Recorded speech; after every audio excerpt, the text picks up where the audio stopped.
approval of the agenda? No changes. No changes, okay. So we'll turn it over to Mr. Bredhorst then. Again, thank you everyone for coming. We did ask Greg Berg from the Stearns County, as this is truly a collaborative conversation, to start off the evening for us.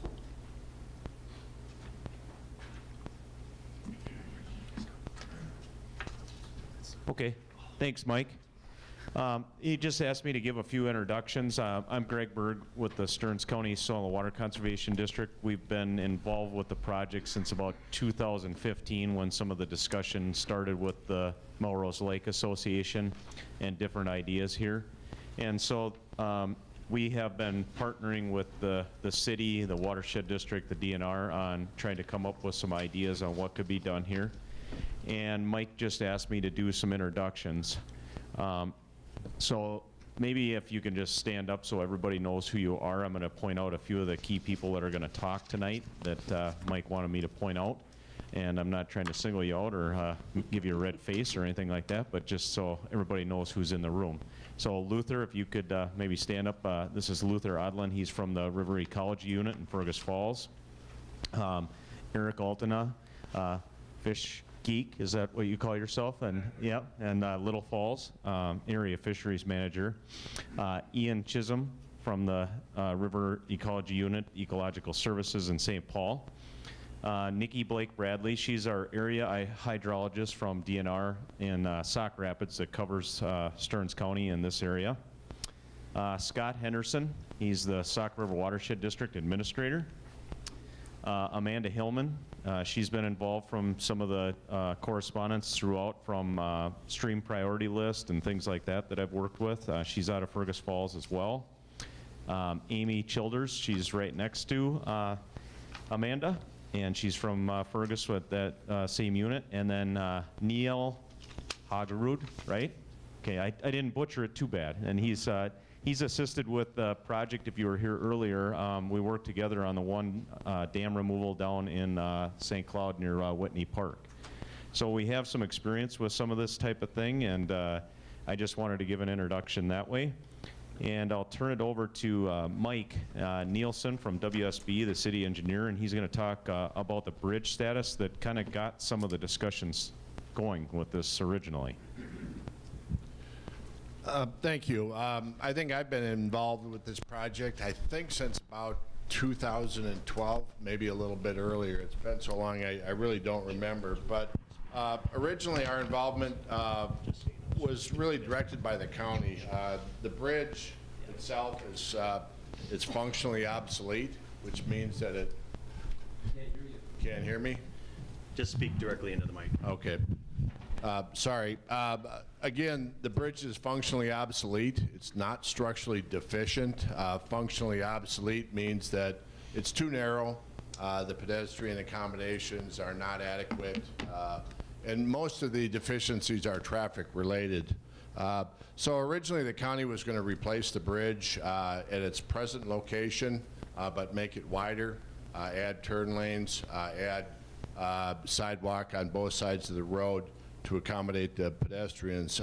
Through discussions with the community, they pointed out that the location of the bridge is really a problem with the intersection spacing between First Street and Main Street.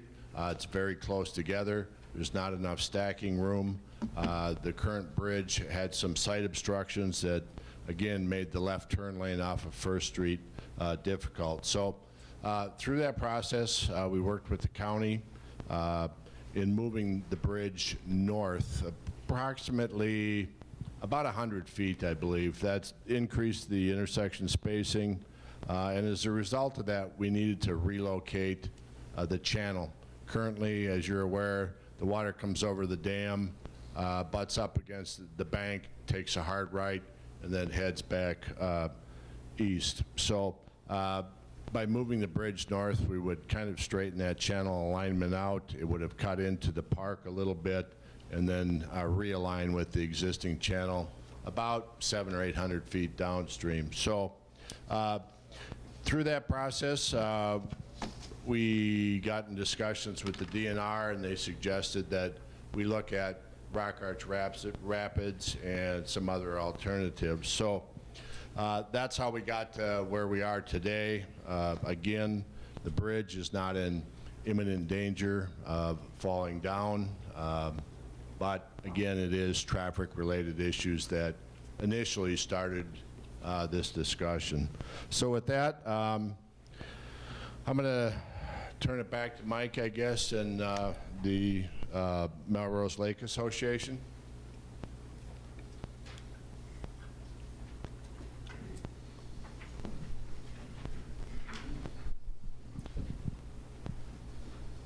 Mike. Good evening, and for those of you who don't know who I am, since I wasn't on Greg's list, I'm Jim Mose, and I'm here tonight representing the Melrose Lake Improvement Association. Well, I think we all know that we're here tonight because some guy in the long ago past thought it would be a good idea to build a dam on the Sauk River. And that guy was actually William Clark in 1862, who built a log dam. And for those of you who like history, William Clark was the brother of Edwin Clark, who happens to be the known father of our city. In 1867, that log structure was removed and our first fixed-site dam was built. And they built this to provide power to grind feed, but they also sold electricity to the city. That dam was replaced in 1933, and our present dam was built in 1974. The Sauk River winds for 17 miles to the Sauk River Watershed District, or watershed from Sauk Center to the Melrose Dam. There are 72 acres of the Sauk River that lie within the city limits of Melrose from the western border to the dam. Because of this size, this 72 acres, the DNR has classified this body of water as an environmental lake. In approximately 2010, we started to know a change in the status of our river with the emergence of the aquatic plant life like the filamentous algae and also of duckweed.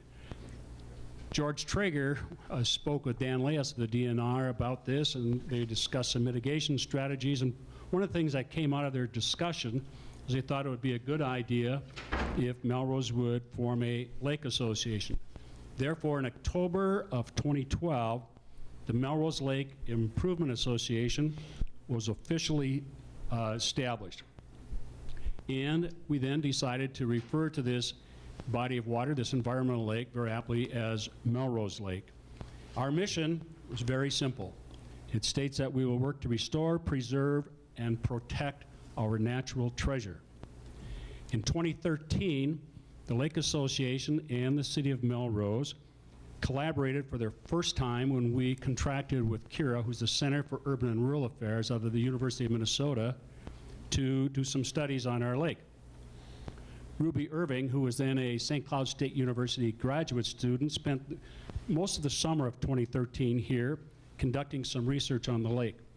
At the conclusion of her work, she did present her findings to the Lake Association as well as the city, as well as some mitigation strategies.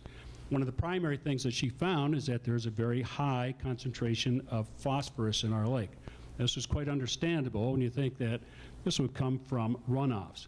But we also have to understand that it's not just agricultural, that it comes from the city itself, from people who throw some kinds of debris into the river, but also from grass fertilizer that happens to wash down into the river, or the leaves and grassy elements that are moved into the river via our stormwater sewer systems. And you also, it's important to note and remember that just 1 pound of that phosphorus will end up in 500 pounds of algae.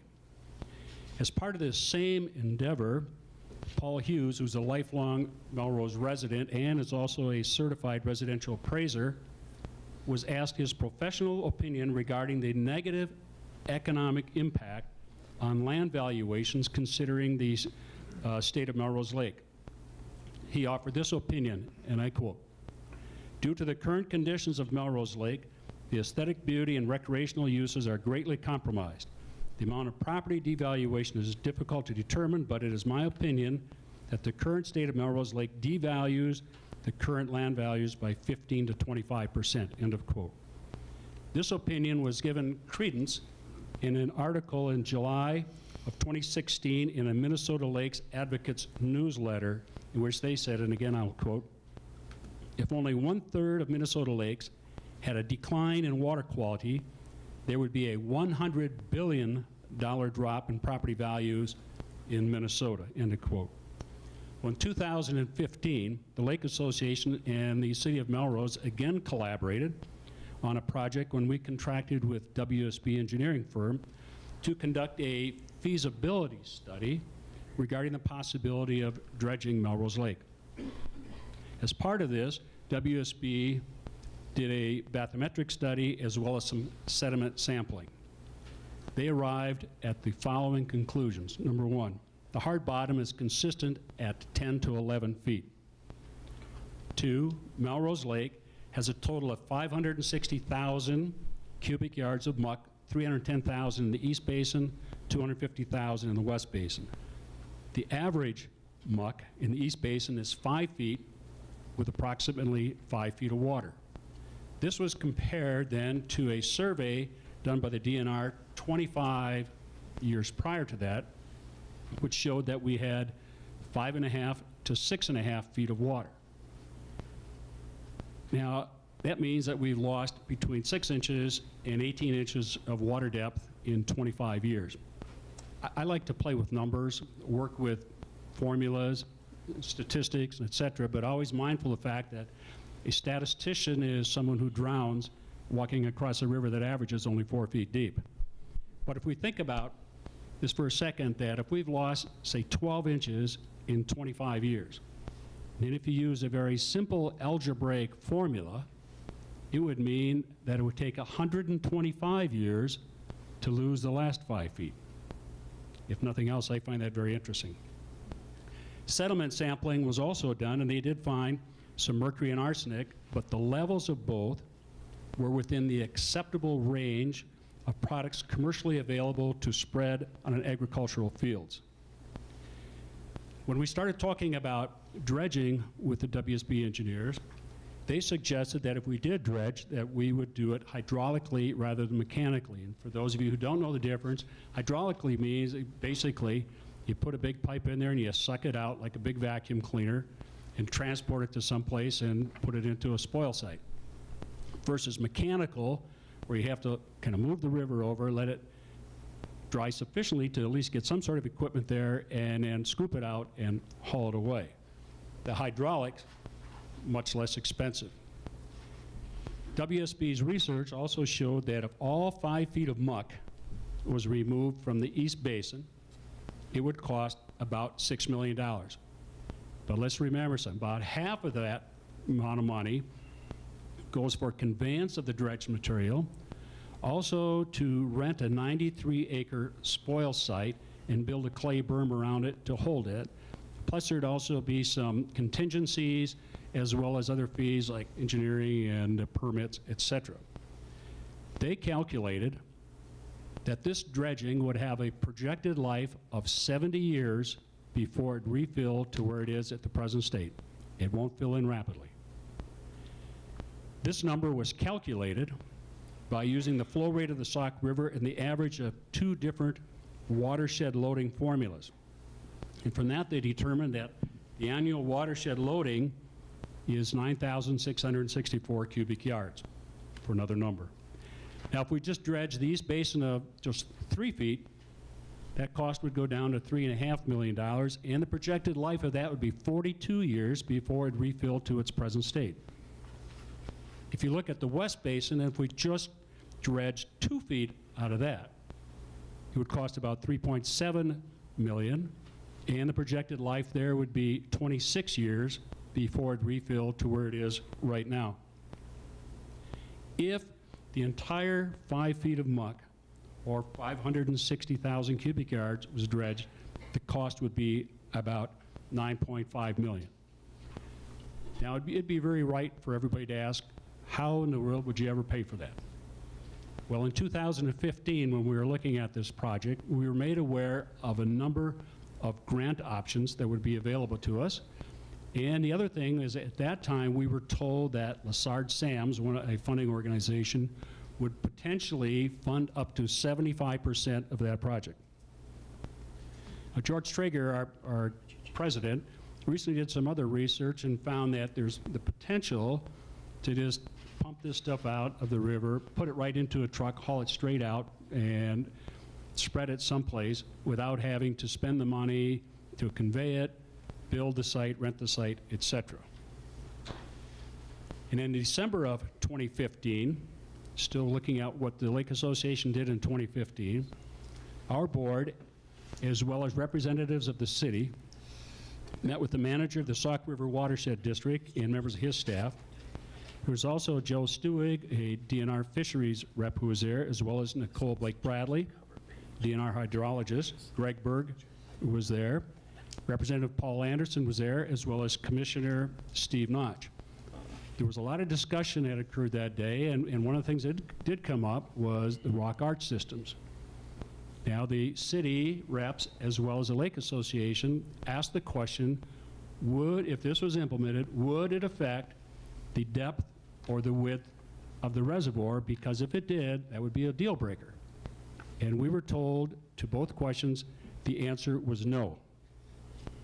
We were also told at that time that if that system was put in and there was some exposed muck, that it would be malodorous for an indeterminate period of time.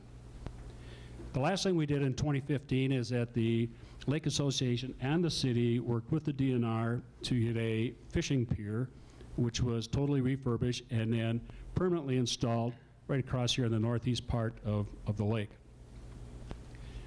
Now, when we learned from the DNR that they weren't going to grant any permits to dredge, it was suggested that we look at rock art systems, and preferably the one in Hutchinson. So some members of the city, as well as Lake Association members and our city engineer, went to Hutchinson and looked at their large rock art system. And we did ask their city engineer about it. We asked him, we said, did the depth of your reservoir decrease? And he said, yes, by 7 inches. We said, did your width decrease? And he said, no, that's the same. As we talked about it then, those of us who were there and thought, if it absolutely had to be, it needed to be, that the dam would be taken out, we thought the system like they have in Hutchinson would be a good alternative. However, on November 9th of this year, just about 5 weeks ago, the city of Melrose received a letter from the DNR stating they would not grant a permit for a Hutchinson-like large rock art system. Their proposal, and the only one to date that they will grant a permit for, as we were told, is to remove this fixed-site dam and replace it with a 21-step fish passage rock arch system. And they always seem to put it that way, fish passage rock arch system. And this system, per their correspondence that we received on that day, would lower the river by, they then said, 13 feet. Since then, we've heard that it will be probably 7 feet. Nikki's shaking her head, but that's what we got. I read the letter. Verbatim. Did you read the second one too? Thank you. Let's just focus on the presentation. We will do that. Thank you. And then we also were told that this would leave us with a stream of 60 to 70 feet wide. Okay, we need to put that into perspective here. If we go right outside of the city center and go across, the width here is 585 feet. That's measured with a rangefinder that's exact right to inches. So that would leave about 525 feet of this probable malodorous, grassy, swamp-like area. Now the question might be, might this not make it just a bit more difficult to sell the old craft site if you're looking out over a swamp rather than a body of water? If we move down the river a little bit in front of George Traeger's house, the width is 700 feet, which would leave him with that area with 630 feet of this grassy, potentially malodorous, swamp-like area. Further west on the river, down the area where I live, it's 540 feet across. That would mean if this river, the stream, went right down the middle, which it won't according to the drawings, but if it did, it would be 80 yards from the shore to where there would be any water. In their letter, the DNR also stated their proposal would result in, quote, significant habitat gains and habitat diversity and extent and reestablish habitat connectivity, end of quote. And we kind of understand that verbiage to mean they believe it would enhance wetlands and habitat for fish, game, and wildlife. However, let's remember now, when Melrose Lake is not covered with ice, we see it used for recreation by a group of sport fishing enthusiasts during late summer nights. But we also see kayakers on the river at the present time. We see canoeists, and we see people who use their boats and their pontoons. But we also see it as home to loons and swans in the spring, as well as hundreds of geese, various species of ducks, pelicans, herons, and the eagles are out here using it as a hunting ground. So members of the council, over the past 6 years, the Melrose Lake Improvement Association has enjoyed a good working relationship with the city. It is our intent to continue to work with the city toward a mutual goal of preserving and protecting this natural resource for the entire city of Melrose and not simply just for the 85 landowners. We have made progress, albeit slow, but we feel that it is incredulous to think the DNR would expect the citizens of this community and you, our city council, to make this huge definitive decision regarding Melrose Lake in any type of dam replacement system within the time frame established by the DNR. Therefore, the Melrose Lake Improvement Association suggests and encourages you to say no to this project until all scenarios are reviewed and questions answered. Now, some of those questions that we may want to think about. Number one, we believe it is the assumption of some and the belief of others that our fixed site dam should be or needs to be removed. Before committing this radical, irretrievable act, would it not be prudent to evaluate and assess our dam to learn definitively its present status other than listing it as fair and 43rd on a list? Also, we should determine its true adjusted life expectancy before you make this important decision. Another question, what occurred that the DNR has seemingly, without notice, changed the type of system they will support and permit? Third, with respect to dredging Melrose Lake, the DNR representative at the last city council meeting stated the lake could potentially refill within 10 years. The WSB feasibility study determined it would take approximately 70 years to refill. Why the difference in estimates other than conjecture? In 2015, we were told Lessard Sams would potentially pay up to 75% of our proposed project, and now we are told they will only financially support the newly proposed DNR Fish Passage rock art system. Why the change? With the DNR's proposed plan and the lowering of the river, will the hard pan be disturbed or destroyed? Our studies have shown there's approximately 5 feet of muck in Melrose Lake. If the newly proposed DNR plan is implemented, this muck will need to dry out. We have learned from the past studies that we have done that this could take potentially up to 3 years or more if it is not subjected to water and that it will be malodorous. How will this be handled to ensure that all landowners and residents of our city of an acceptable, non-malodorous result? Also, who will own this new land, and will the adjacent landowner be taxed for this unusable, essentially swamp-like property? Some research that we have done has shown that in a somewhat similar case in New Hampshire, the courts ruled that he who owns the dam owns the land. And who will protect and ensure public safety of this exposed muck until it is stable? Next, the normal high water mark at the top of our present dam is 1,199 feet above sea level per the DNR. And there's about a 10-foot drop from the Sock Center Dam fishing pool to the Melrose Dam. if the high water mark in Melrose is lowered by 7 to 9 feet, what happens to the river between Melrose and Sauk Center? And then what happens if it's removed? What happens to the silt and the sediment? Where does that end? Chain of lakes?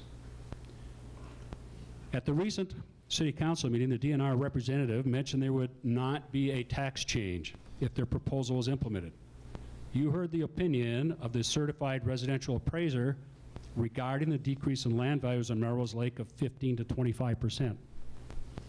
Now, in light of this, if the newly proposed DNR plan is implemented and there is an additional negative change in property values with its negative economic impact on landowners and on the residents of the city of Melrose, what plans are in place to mitigate this negative impact? Let us remember that if the landowners on Melrose Lake pay less, everybody else in the city will be asked to pay more. If the DNR plan is implemented, where would the storm sewers drain into the river? And will sediment ponds need to be constructed for storm sewer waters? And how will this water get into the river? And what is the projected additional cost the city will incur to construct these sediment ponds? Melrose currently has 5 major catch basins and 8 smaller ones, and of these, 7 storm sewers drain directly into the river. Next question. Please explain how the DNR proposal would enhance habitat, or again, is that conjecture? Next, what is the projected cost and who will pay for maintaining and protecting this newly created grassy swamp-like area, which will be approximately 60 of the 72 acres? Next, how does the buffer law apply? Next, how will the water, river water, leach out into the muck because there's no riverbank, or how far will it? We have been told by the Stearns County Soil and Water Office that with any heavy rainfall, this grassy swamp-like area will, in all likelihood, flood out because that is what it's supposed to do. We were also been told, and Mr. Rovin showed pictures of this becoming a park-like area with walking trails. If it is continually subjected to rains and floods, will it really dry out? Is this really something that is a viable consideration? The next, in 2015, the DNR issued a permit to the city of Melrose to permanently install a fishing pier in the northeast corner of Melrose Lake. This pier, which the city obtained from the DNR, had to be totally rebuilt, with the cost to do so shared somewhat by the Lake Association and primarily by the city. With the proposed plan, where Melrose Lake will no longer exist as it presently does, this fishing pier is going to be useless. Will the DNR reimburse the city and the Lake Association for costs incurred to rebuild that pier? And the last one, in the pieces of correspondence received by the city of Melrose from the DNR on November 9th, the word potentially and the phrase might be were used. And at the last city council meeting, the DNR representative, Ms. Bradley, said the city might never, ever again receive funding if they opted at the present time to not accept this proposal. Now, with this lack of a definite, along with this sense of uncertainty, do you, the members of the city council, truly, wholeheartedly, without reservation, believe that the city of Melrose may never, ever again receive funding? Now, this question, if you think about it, I think is truly at the heart of this entire matter. And potentially, it might not be true. Who knows? It could change. We may be able to get funding. But if so, would this not be an opportune time for the council to begin a long-term set-aside funding program? So again, members of the council, the Melrose Lake Improvement Association strongly suggest and encourage you to reject this plan from the DNR and to maintain the status quo. Thank you.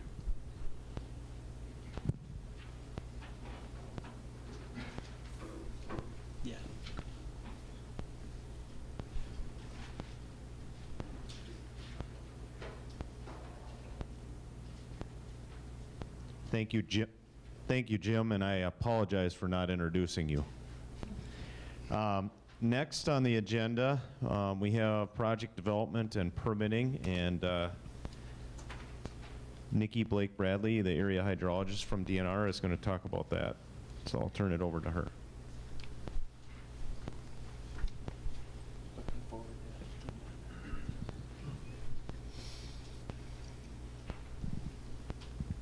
Thank you, Greg.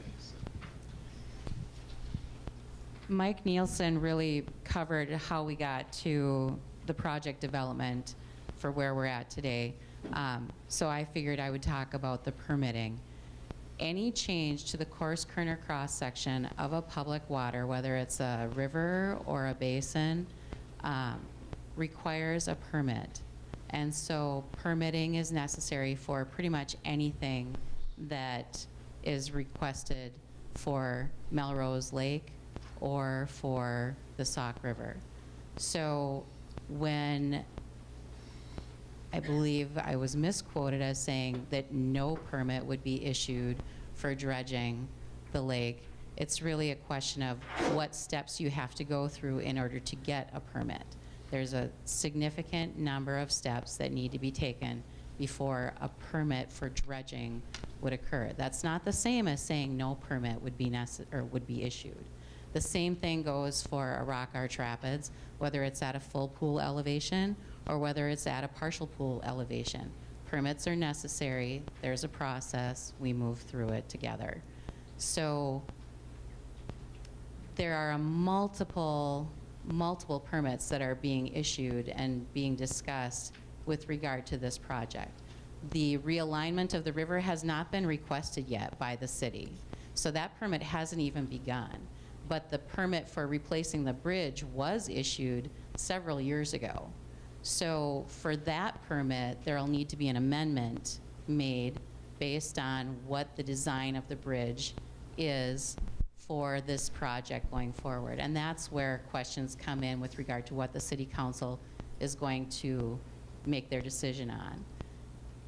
The bridge design may change to be a cheaper bridge design, more cost-effective, if the partial pool rock arch rapids was the choice that the city council makes. That doesn't mean that they are forced into making that decision. It's just a point of fact. If the rock arch rapids partial pool goes forward, there will be a difference in the flood elevation, and therefore the design of the bridge can change to a less expensive version. That's all that there is with that. There is a requirement for a conditional letter of map revision to be done through FEMA, the Federal Emergency Management Agency that deals with flooding. That permit, or that conditional letter of map revision, needs to be done anytime major changes are made to a floodplain system. So in thinking, and as Mike was right, we started talking about discussion with issues with regard to the craft wall, with regard to the dam. All of that started in about 2012. I started with the DNR in 2012. It was several months into me starting with the DNR that we started talking about this situation. So we've been talking about a lot of different things for a long time, and we've gotten to this point partially because the concept of a rock arch rapids was something that I brought to the city council, and they decided to explore it. So whether it can be permitted at a full pool elevation really comes down to questions about hydraulics and whether or not it's a feasible proposal. And so that's the kind of thing, that's where Luther and his expertise comes in. I am not a rock arch rapids designer. I've never been one, I will never be one. But I work through permitting and the process of permitting projects that involve changes to the course, current, and cross-section of our public waters. So that's where I come into this. All right, thank you. So for those of you that have an agenda, we've got existing conditions of the dam and reservoir. dam-related issues and design alternatives and constraints, and then the Sauk River restoration concept, which I think Luther kind of had in his presentation that was earlier. So if it's okay with Luther, I'm going to just ask you to come up and kind of cover all of those and just kind of do a summary of the existing conditions that are here. And I think for those of you that came in later, it's fairly short, it's concise, it gives you an idea of what's going on here. And it'll help with kind of giving some background of why it's being looked at this way, and just a little bit of the existing conditions.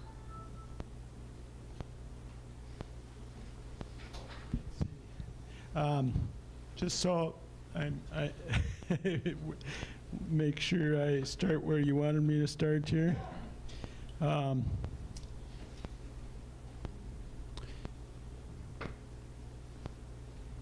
Oops. Let's see here.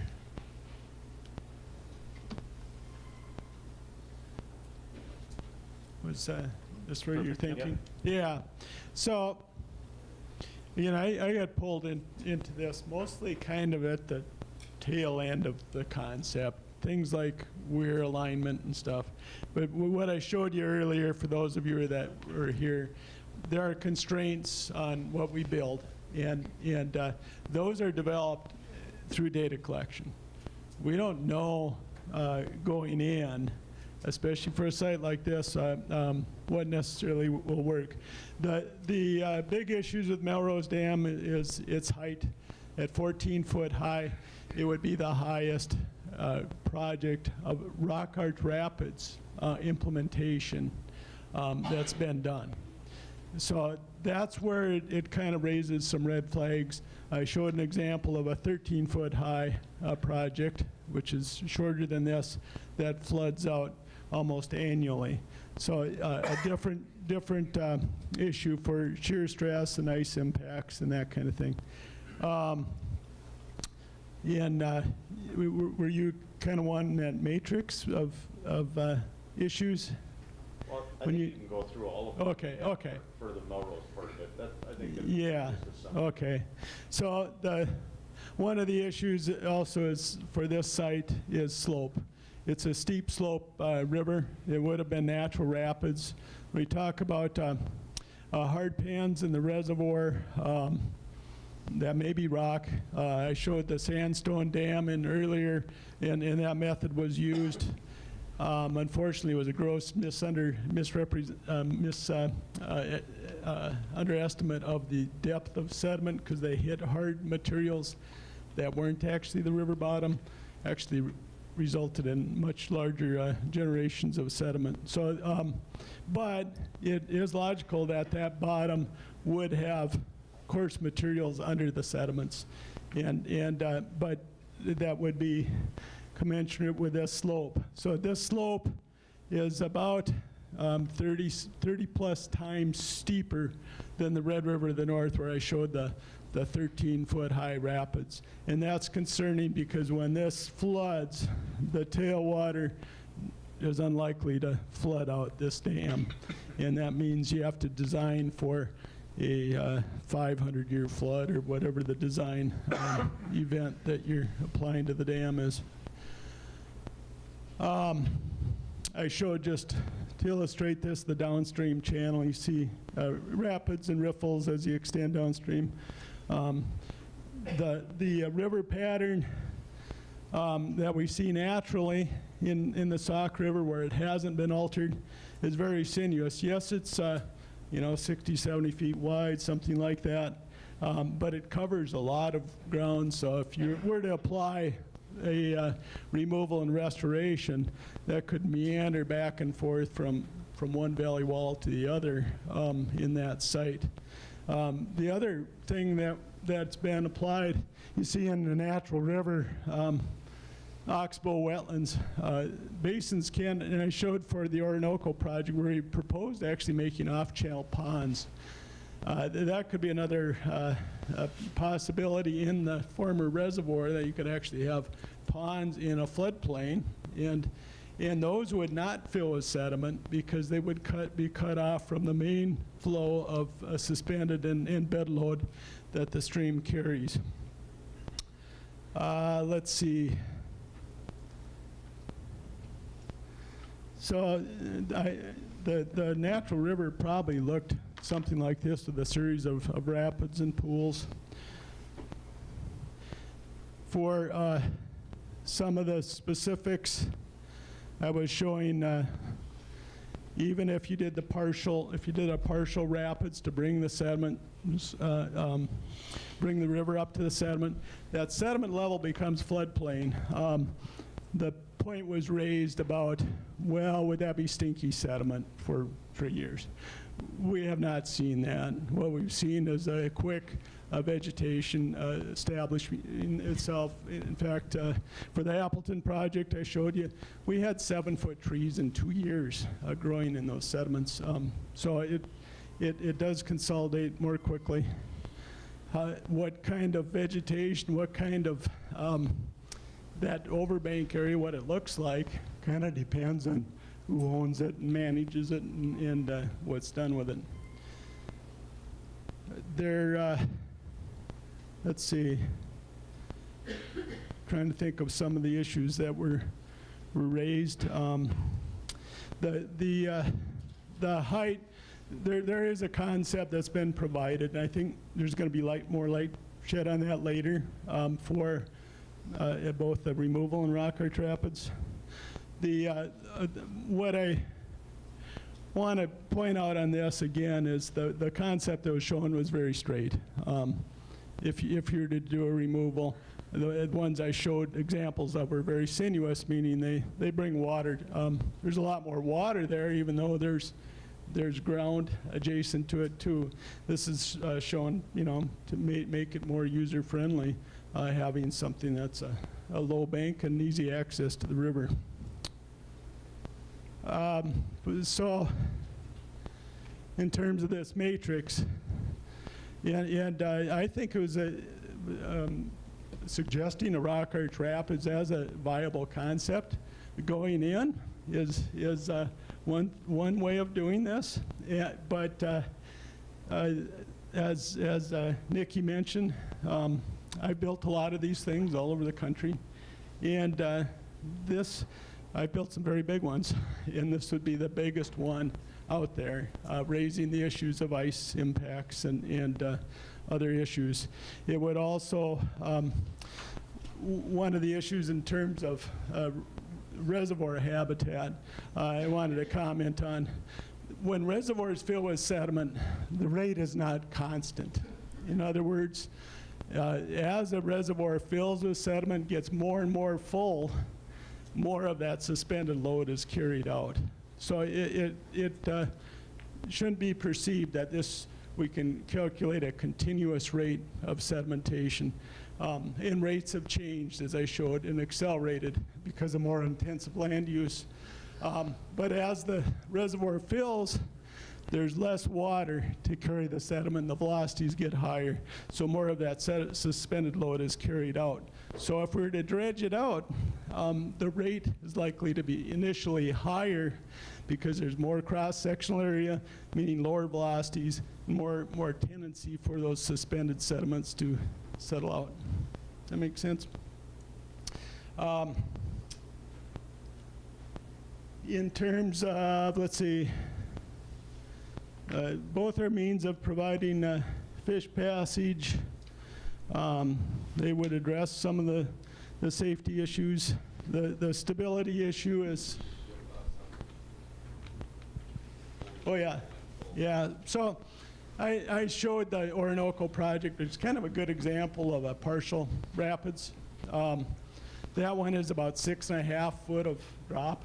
So it's a lengthy rapids that provides recreation, that kind of thing. The idea, again, is to bring that river up so the overbank is not muck. It's a riverbank just like you have downstream in the park. And that's what eventually it would become. So it would be designed to be that way. The river dimensions would be dropped below that sediment level, and that's what I showed in those example projects that we've done all over the state using that same approach. And we don't have a stinky, mucky overbank that's swampy. It may have some adjoining wetlands, which is a good thing for habitat, but the design orients it towards vegetated, and in this case, it'd probably be tend naturally towards a wooded floodplain. Anything else that I should hit on this? Can you talk about the existing condition of the dam? You had that in there, I think, too. Oh, yeah.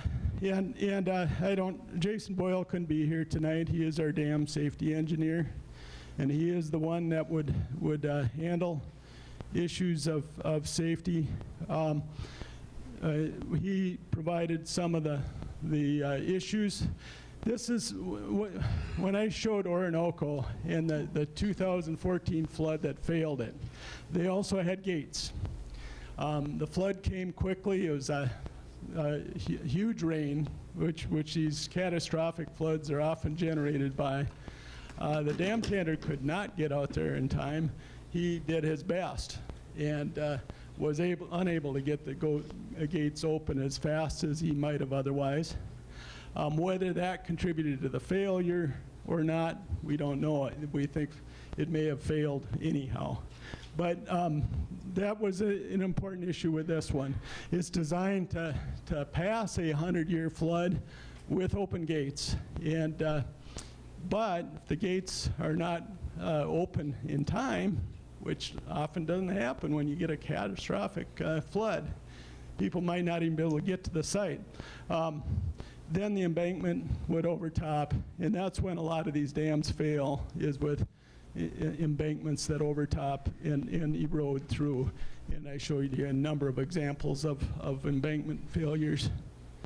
So the last inspection report was in 2017. It is rated as a significant hazard dam. Their downstream infrastructure that could be adversely affected. It was deemed in fair condition, and there is a number of issues that were cited in that inspection report in terms of concerns. And I mentioned this is a photo taken from that inspection report. So a number of issues. As I mentioned in the longer talk, many of the dam failures in the state are dams that are deemed in good condition, but they have these catastrophic events that we've come to see more and more often. Did I cover the main things? Yep. Thanks, Luther. All right, Eric, you can come up and talk about some of the recreational and what do we have on there? Habitat opportunities, too. All right, so I'm a resident fish geek. Can everybody hear me without this? Yeah. I coach hockey as well, right? So I can yell really well.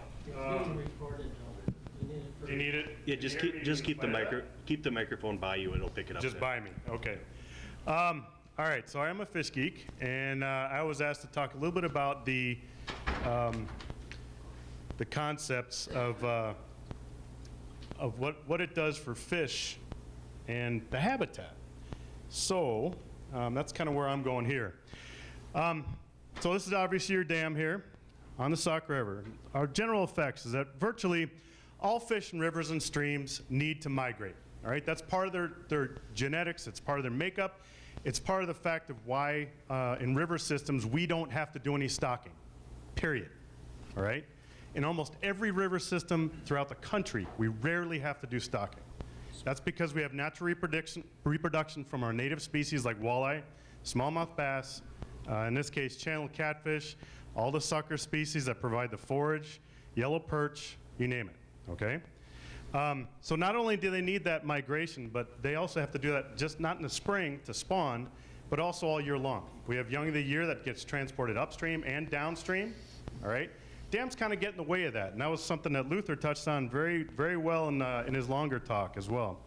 Many mussel species depend on fish for distribution. He mentioned this in the previous talk as well, is that mussels actually attach to some of the gill arches in fish. They have unique mechanisms to be able to get there. They follow the fish migration up, and then they drop off, and that's how new mussel beds are actually formed. So, anytime that we have mussels, those are pretty valuable for the system. In spite of the fact that we have zebra mussels throughout the entire system now, native mussels are actually more important than zebras, and certainly can be treasured anyway to realize that we need them in the system. Red horse channel catfish and some of the sucker species are very common in carrying those mussel veligers, or not veligers, but the Glaucidia. Dams impede that upstream migration. So just as a point of humor here, you know, two fish swim up into a concrete structure and the other one says to the other one, dam. Well, yeah. So they can also affect downstream survival. So I wanted to look at what has the local fish sampling been like in the area. Certainly, this is no stranger to anything along river systems where we have dams. We have several along the Mississippi. There's obviously more up on the Sauk River. There's more in many of our river systems. The biggest thing that I want to point out is that I looked at 2 sampling sites that were just downstream and 2 sampling sites that were just upstream, within a couple miles. And the biggest thing is that there's 29 species of fish down below. There are only 16 right up above. It's a definitive line that impedes progress of native species and some non-native, but certainly there's carp up throughout the entire system. The 2011 Lake Survey, forgive my abbreviations, but otherwise it gets kind of lengthy, but black bullhead, black crappie, channel catfish, hybrid sunfish, northern pike, white sucker, yellow bullhead, and yellow perch. Bullheads outnumbered all other species up to 10 to 1. That's combined, all right? Several hundred bullheads for every other species listed in that list, okay? Is that a fishery worth preserving? Is that a fishery that you really want to maintain? I asked that question. Recent stocking permits have been authorized. Joe Stewig is the counterpart, my counterpart here. I have a little bit more experience with some rivers and streams and stuff, and that's kind of why I have been involved with the project and everything. But recent stocking permits were allowed to be able to stock bluegill, black crappie, channel catfish, largemouth bass, northern pike, walleye, and yellow perch. That was in 2015. The problem is that there's no habitat to support them. All right? There's hardly any of these fish, short of maybe black crappie, might like to live in some of the backwater areas in this particular reservoir as it sits now. Okay? This is coming from a straight fish habitat standpoint.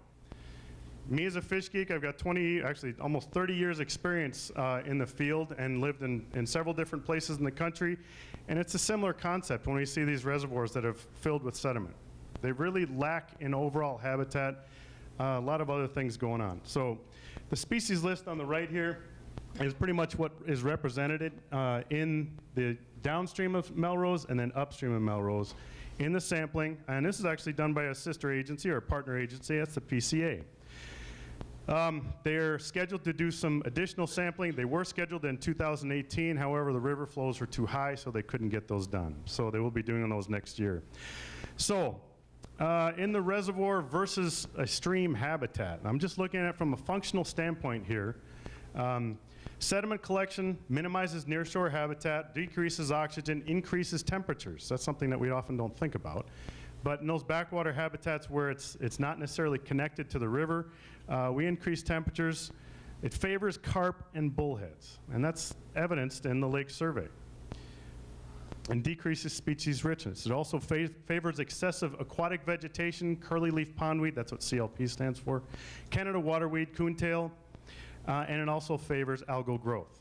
As was mentioned, there's actually quite a bit of phosphorus within the sediment. Well, it creates an internal loading mechanism that promotes more algal blooms. And if you look at some of the aerial photos, and you've seen it, I'm sure, the water clarity is decreased and you don't have the quality of water that you might even see in other portions of the river that are free flowing. So it favors algal growth.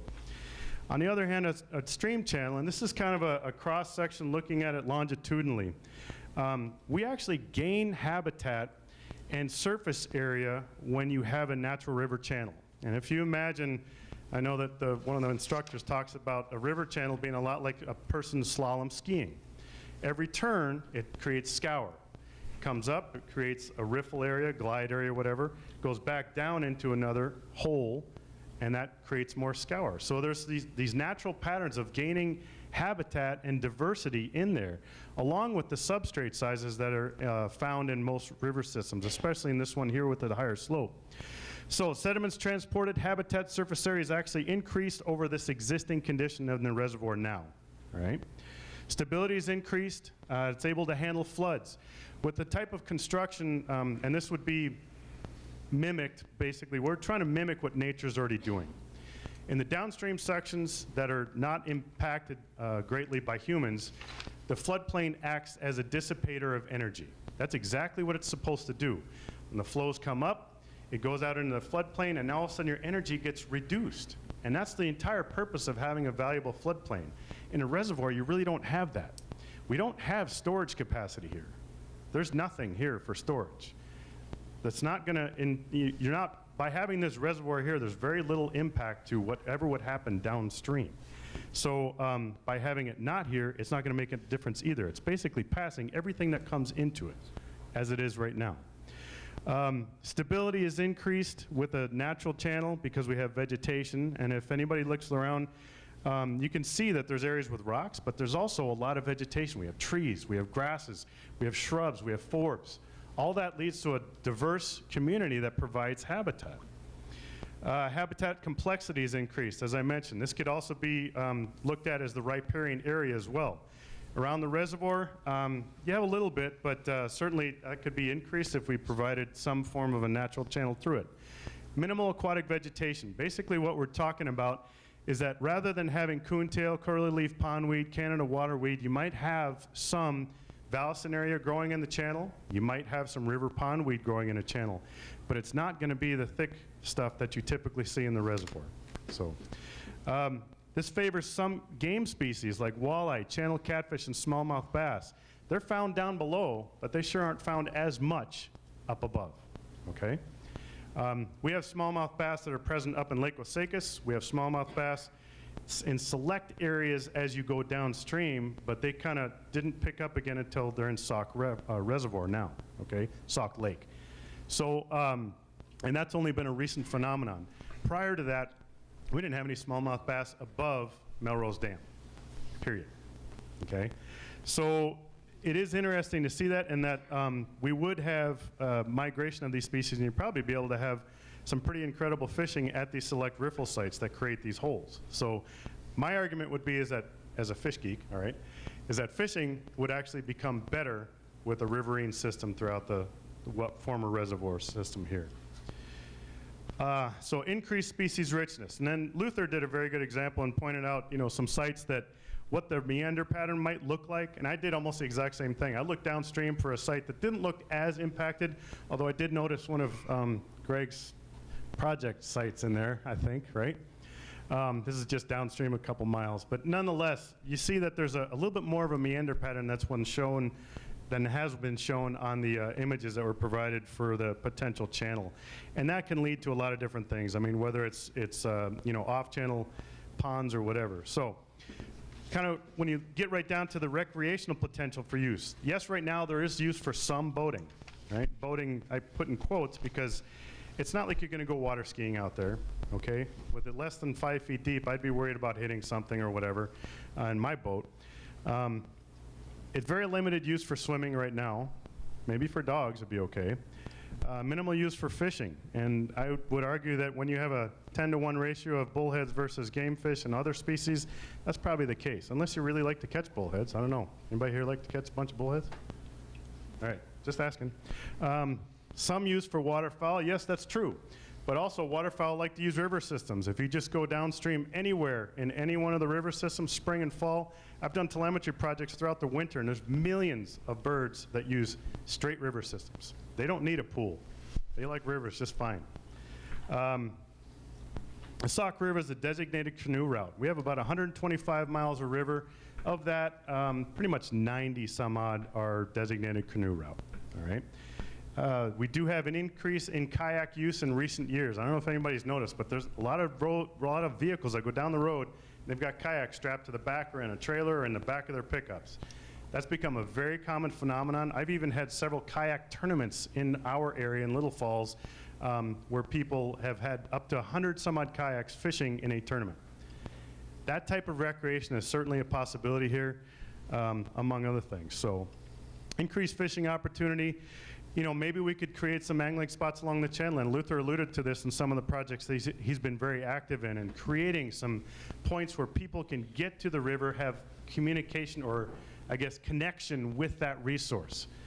You know, right now we do have some, but it really actually could be increased with the surface area that would be maximized. Some use by waterfowl, increased use by wildlife. This is not only by the actual wildlife within the river corridor, but we're talking even in that riparian zone. We get lots of shorebirds. We get lots of what some people call Tweety birds, right? But your non-raptor type birds, as well as eagles and other species that use the riparian corridor.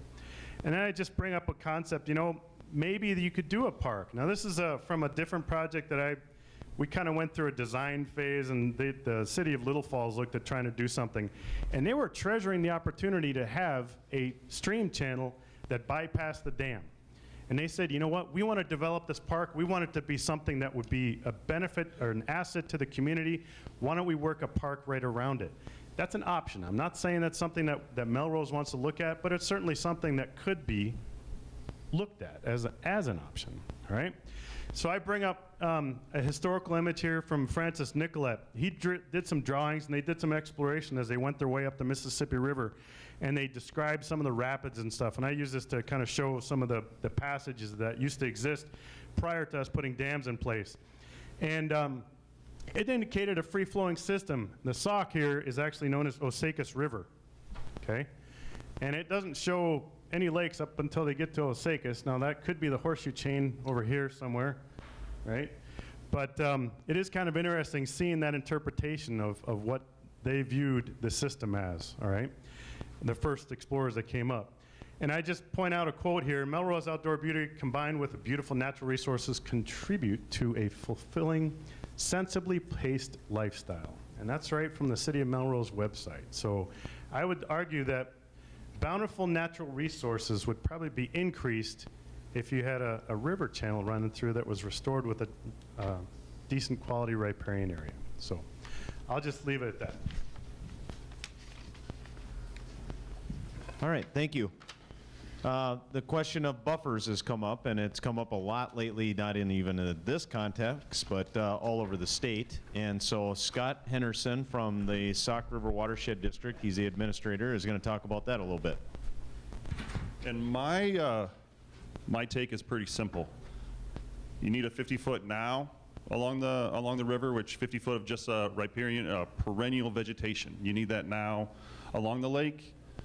Whether the lake stays or the river comes in, you'll still need 50 feet. And that's always measured from either the bank, top of bank, and if there is no top of bank, then from the highest, the normal high water level of that water body. So whether it's a river or a reservoir, doesn't matter, you'll still need a 50-foot buffer of perennial vegetation, just like you have now. Grass is a perennial vegetation, always stays. So mine was pretty easy. I wish all my meetings were that easy. Don't worry, you'll get an opportunity to ask him a harder question later if you really want to. So the next one is property ownership change and tax evaluation. I failed to mention this guy as well, Jeff Johnson with Stearns County. I'm going to ask him to come up and just talk about what he sees as tax evaluation and just his take in talking to the auditor's office on ownership. Thank you, Greg, and good evening. Can everyone hear me? Yep. Okay, great. I've been asked to provide some summaries or details on the impact that a project of this kind may have on property taxes. And specifically, I was asked the question, will changes created by a dam removal and the construction of a rock arch system have an effect on the market value of properties along Melrose Lake and Sauk River? The answer to this query is, not a definitive yes or no, because of the uncertainties associated with the behavior of market participants, which are the buyers and sellers, and the fact that every project and river has its own unique characteristics. You've seen this evening with all of the information presented on various projects throughout the state of Minnesota. I think it must be understood that the assessor acts like an historian who is tasked with the job of reporting on past events and activities related to the real estate market. The assessor does not create value. Buyers and sellers make value by their transactions. The assessor simply studies sales and appraises all properties accordingly.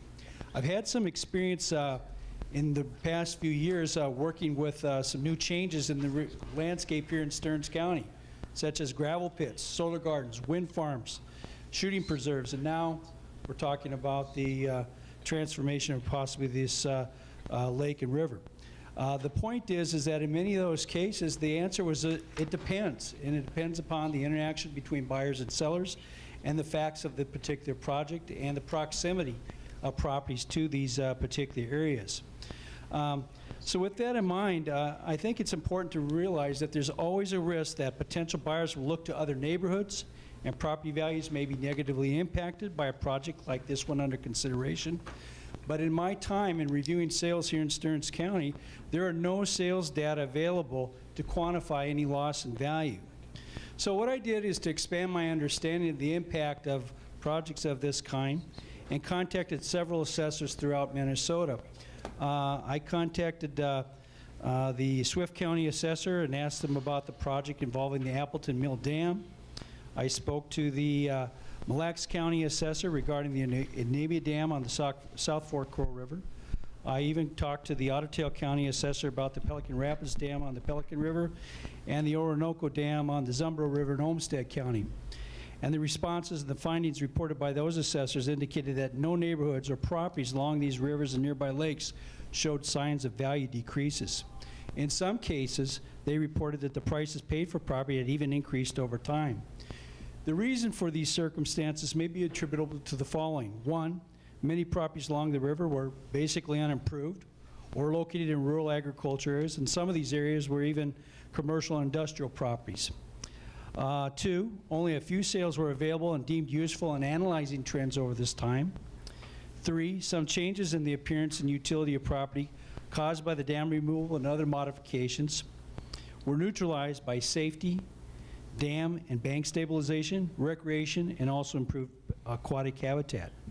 And four, over this period of time, some of these market areas saw improvement because their market conditions were influenced by lower interest rates, higher income levels, lower employment figures, and also some pent-up demand for on-water properties. There are a lot of factors that affect real estate values, and those are the features that we as appraisers are asked to look at. And oftentimes it's very difficult to quantify and associate one particular variable and say, yes, it's going up or it's going down X, Y, Z. I think in closing, I'd like to say that the action of buyers and sellers in the local marketplace really is the final arbiter of market value. There really is no rule of thumb or fixed percentage adjustment that can be applied universally to properties along a lake or river with a rock arch system, because real estate markets are localized. And as I said at the outset, every river, every project is different, and the impact that it may have on adjoining properties are different. And because we're historians, if our assessment sales ratios indicate that values are increasing, we follow those trends of the marketplace and increase market values. If it shows signs that they're decreasing, then we'll reduce values accordingly. And as was stated earlier this evening, is that could it cause a potential shift in the tax base? Yes, absolutely, depending upon the degree of change that are associated with properties within the neighborhood of the Melrose Lake Sauk River. Most people, of course, will have opinion about the environmental, socioeconomic, and cultural effects that it has on them, their property, and their neighborhood. And those opinions may be real or perceived, and the loss, if any, may be different for each seller, buyer, and the property. How much one will be willing to pay for a property is generally indicative of its physical attributes, the neighborhood, and its predominant value range for those properties within that neighborhood. It's also dependent upon the supply and demand of competing properties. Would buyers go elsewhere? Or would they be attracted to this area because of such a change? In any event, any change in market value can only be measured in the sale prices commanded for properties in this area from one year to the next and beyond. So this is what our task would be, is that if a project of this kind came online, we would continue to monitor that very carefully to see if there's any changes that we would need to react to. And as a result, the assessments would follow, because as historians, we value a property 1 year, and then it's assessed the following year. And it's based on a 12-month study period that predates the assessment, which always begins on January 2nd. So in conclusion, the answer is it depends. And that was the answer that I had to render in many cases involving gravel pits, solar gardens, wind farms, and shooting preserves. Thank you.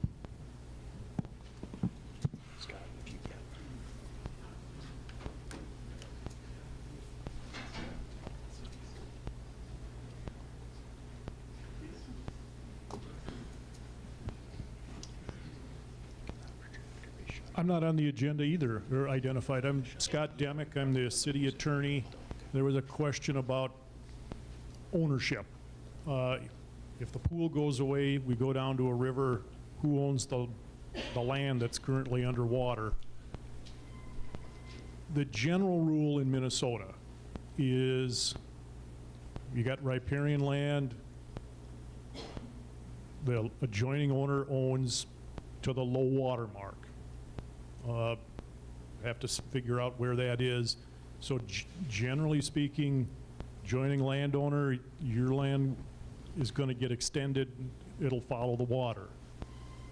There are exceptions, and before we could, anybody could have a definitive answer, we've got to go back and reconstruct who owned the land back in the 1860s when the first dams were being built, and what kind of arrangements and agreements did they make back then.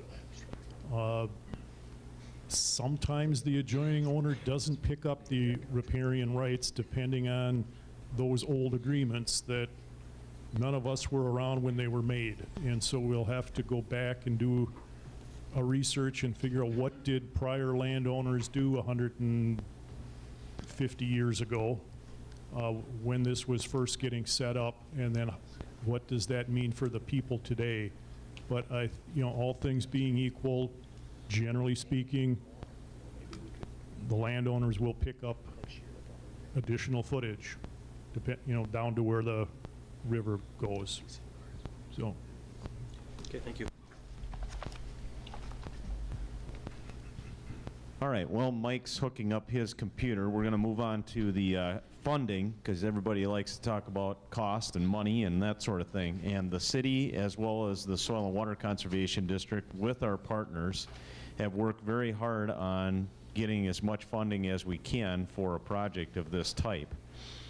And so Mike and the city did an excellent job of breaking down some options with the current funding that is there, and support from some large grants that have been approved preliminarily and are sitting out there if we want to use them and the city chooses to use them.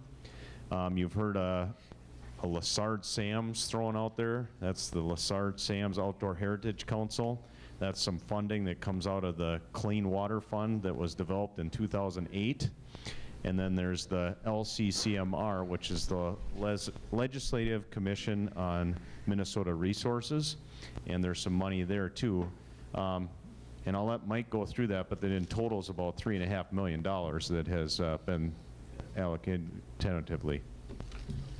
Thank you, Greg. Again, Commissioner, City Council, state representatives, and all the distinguished people in the audience here, thank you for coming. This is where really the rubber meets the road for a lot of people as well as for the council. And this is what we want to talk about, some different scenarios, and that's all this is, are different scenarios of potential impact. Currently, right now, we have a rock arch design, which is estimated at a total cost of roughly $5.1 million. That's keeping the reservoir at the current level. Now, there still needs to be a lot of engineering and design work to get there and some finalization and to make that. So as of today, the funding to make that work would be about $740 grand. from Lessard Sams, which is a state appropriation, as well as LCCMR. So for a total of about 3.1. The city of Melrose is committed to spend up to $700,000, and those funds would be partnering with our bridge project that we currently have in place.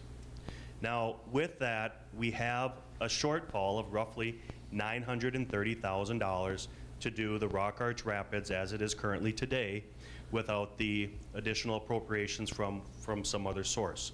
So the city would have to come up with that roughly $930,000. So that's option number one that we talked about with the current design. Option number two, funding alternative, is what the DNR is talking about and the city is looking at conceptually speaking here. This would be roughly a 6 to 8 foot drop in the elevation of the water, and that's where these numbers are coming up. We still have not developed final true estimates on this particular concept. So what we do know is that the DNR has done a very similar to project, I believe it was, I forget what name it was, which was about a 3-mile stretch of riparian restoration.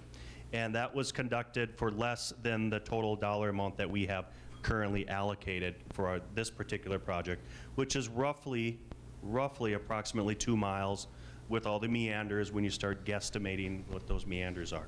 So if Lessard Sams is continued approval, LCCMR is continued with approval, the city of Melrose still partners with its $700,000. Unknown funding, we do not have a gap, so, which is a good thing.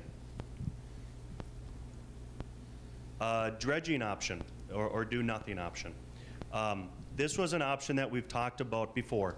We have roughly, with this engineering study that we did for the Rock Arch, for the bathymetric survey, for both partial pools, was roughly $9.7 million combined. There was not a funding source dedicated to that. There are tools and resources that we could attempt to apply for, but again, very competitive, and as Ms. Blakeway was talking about, is that those are very difficult for the permitting process. It can be done, but there's permitting issues that we work through with that. We do know that there's roughly 75 property owners that are directly abutting the river. And so we figured out some additional rough costs if we were to do a straight up assessment of those adjoining properties. That's not being proposed, please note that, but we just wanted to put it in concept, which is that number on the screen there of $130,000 per parcel. Again, that's not being proposed. The next thing we wanted to talk about was some lifespan scenarios, the dredging and then Rock Arch Rapids scenarios. These are, again, just conceptual approvals, what we could do if the city were to partner at some type of level, if the city were to dredge the lake as a scenario. With the currently, we'll look at scenario 2. If we were to, the city to partner and provide the $700,000, which we were using for the Rock Arch Rapids, to be used for restoring versus putting it towards that particular project. Again, 75 parcels using that number. The rough assessment would be about $121,000 per parcel. Again, that's not being proposed. These are just numbers for conceptual understanding. And we went up, we ratcheted up to a $2 million contribution from the city general fund or reserve funds, and up to $5 million of public dollars to be put towards that without other special assessments. So that could be $63,000 per parcel.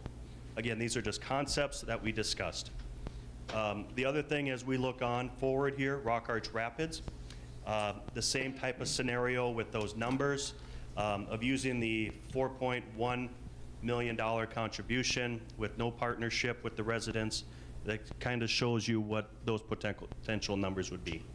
The other true number that is out there is that if the city chooses to continue on with its current design with the bridge as it is today and keeping the Rock Arch Rapids, keeping the dam as it is today, the city would still spend roughly $700,000 of general fund dollars to help to pay for that project.